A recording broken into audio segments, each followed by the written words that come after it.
안녕하십니까 성도 여러분, 좋은 아침입니다. 오늘도 비록 무더위가 계속된다 해도 성령님이 동행하신 하루를 보내시길 바라고요. 하나님과 이웃에게 참사랑으로 반응하며 사시길 축복하며 기도합니다. 오늘 묵상 본문은 예레미야 33장입니다. 예레미야가 아직 스위대 뜰에 갇혀 있을 때에 여호와의 말씀이 그에게 두 번째로 임하니라. 이르시되 이를 행하시는 여호와, 그것을 만들며 성취하시는 여호와, 그의 이름을 여호와라 하는 이가 이와 같이 이르시도다. 너는 내게 부르짖으라. 내가 내게 응답하겠고 내가 알지 못하는 크고 은밀한 일을 내게 보이리라. 이스라엘의 하나님 여호와께서 말씀하시니라. 무리가 이 성읍의 가옥과 유다 왕궁을 헐어서 갈대아인의 참호와 칼을 대항하여 싸우려 하였으나 내가 나의 노여움과 분함으로 그들을 죽이고 그들의 시체로 이 성을 채우게 하였나니, 이는 그들의 모든 악행으로 말미암아 나의 얼굴을 가리어 이 성을 돌아보지 아니하였음이라. 그러나 보라, 내가 이 성읍을 치료하며 고쳐 낫게 하고 평안과 진실의 풍성함을 그들에게 나타낼 것이며, 내가 유다의 포로와 이스라엘의 포로를 돌아오게 하여 그들을 처음과 같이 세울 것이며, 내가 그들을 내게 범한 그 모든 죄악에서 정하게 하며 그들이 내게 범하며 행한 모든 죄악을 사할 것이라.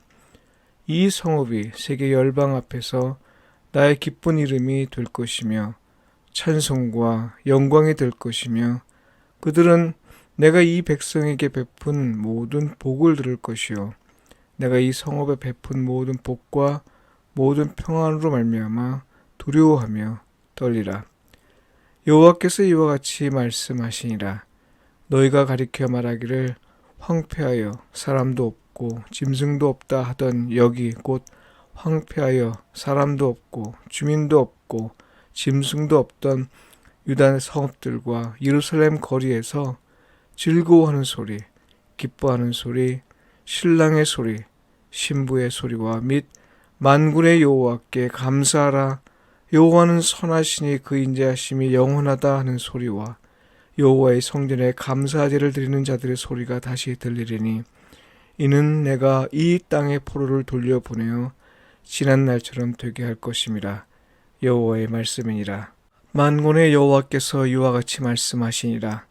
황폐하여 사람도 없고 짐승도 없던 이곳과 그 모든 성읍에 다시 목자가 살 곳이 있으리니 그의 양떼를 눕게 할 것이라. 산지 성읍들과 평지 성읍들과 네겝의 성읍들과 베냐민 땅과 예루살렘 사면과 유다 성읍들에서 양떼가 다시 계수하는 자의 손 아래로 지나리라. 여호와께서 말씀하시니라. 여호와의 말씀이니라. 보라, 내가 이스라엘 집과 유다 집에 대하여 일러준 선한 말을 성취할 날이 이르리라. 그날 그때에 내가 다윗에게서 한 공의로운 가지가 나게 하리니 그가 이 땅에 정의와 공의를 실행할 것이라. 그날에 유다가 구원을 받겠고 예루살렘이 안전히 살 것이며 이 성은 여호와는 우리의 의라는 이름을 얻으리라. 여호와께서 이와 같이 말씀하시니라. 이스라엘 집의 왕 위에 앉을 사람이 다윗에게 영원히 끊어지지 아니할 것이며, 내 앞에서 번제를 드리며 소제를 사르며 다른 제사를 항상 드릴 레위 사람 제사장들도 끊어지지 아니하리라 하시니라. 여호와의 말씀이 예레미야에게 임하니라. 이르시되 여호와께서 이와 같이 말씀하시니라. 너희가 능히 낮에 대한 나의 언약과 밤에 대한 나의 언약을 깨뜨려 주야로 그때를 잃게 할 수 있을진데, 내 종 다윗에게 세운 나의 언약도 깨뜨려 그에게 그의 자리에 앉아 다스릴 아들이 없게 할 수 있겠으며, 내가 나를 섬기는 레위인 제사장에게 세운 언약도 파할 수 있으리라. 하늘의 만상은 셀 수 없으며 바다의 모래는 측량할 수 없나니, 내가 그와 같이 내 종 다윗의 자손과 나를 섬기는 레위인을 번성하게 하리라 하시니라. 여호와의 말씀이 예레미야에게 임하니라. 이르시되 이 백성이 말하기를 여호와께서 자기가 택하신 그들 중에 두 가게를 버리셨다 한 것을 내가 생각하지 아니하느냐. 그들이 내 백성을 멸시하여 자기들 앞에서 나라로 인정하지 아니하도다. 여호와께서 이와 같이 말씀하시니라. 내가 주야와 맺은 언약이 없다든지 천지의 법칙을 내가 정하지 아니하였다면 야곱과 내 종 다윗의 자손을 버리고 다시는 다윗의 자손 중에서 아브라함과 이삭과 야곱의 자손을 다스릴 자를 택하지 아니하리라. 내가 그 포로된 자를 돌아오게 하고 그를 불쌍히 여기리라. 이는 주님의 말씀입니다. 아멘. 회복의 날은 기쁨의 소리와 예배하는 소리로 가득합니다. 이 제목으로 말씀을 묵상하겠습니다. 하나님은 예레미야 선지자를 통해 예루살렘과 유다의 회복에 관해 말씀하셨습니다. 회복에 관한 말씀을 세 가지 방향으로 전해지고 있는데요. 하나는 하나님의 행하실 일이 있으니 부르짖으라는 겁니다. 다른 하나는 하나님이 행하실 일은 반드시 이루어질 것이라는 거죠. 마지막 하나는 이 일을 의심하는 사람이 있을 것인데요. 하나님이 직접 그들에게 증거가 되어주실 것이라는 겁니다. 하나님이 주체적으로 이를 행하실 것임에도 부르짖으라 말씀하신 건요. 먼저 우리로 그것을 갈망하게 하고요. 또한 갈망하는 일이 이루어졌을 때 하나님이 행하셨음을 인정하도록 하기 위함입니다. 하나님은 우리 마음에 소원을 두고 행하시죠. 빌립보서 2장 13절에 보면 너희 안에서 행하시는 이는 하나님이시니 자기의 기쁘신 뜻을 위하여 너희에게 소원을 두고 행하게 하시나니 이렇게 말씀하셨습니다. 아마도 예레미야를 통해 전한 말씀을 의심하는 사람이 적지 않았던 것 같습니다. 사실 그런 의심도 있을 만합니다. 왜냐하면요. 너무 오랫동안 포로 생활을 했기 때문이죠. 그들의 멸망당하는 모습이 너무 비참했기 때문입니다. 그들은 하나님이 자기 백성을 버리셨다고 생각했고요. 실제로 그들은 하나님의 왕을 버리고 또 백성을 버렸다고 말했습니다.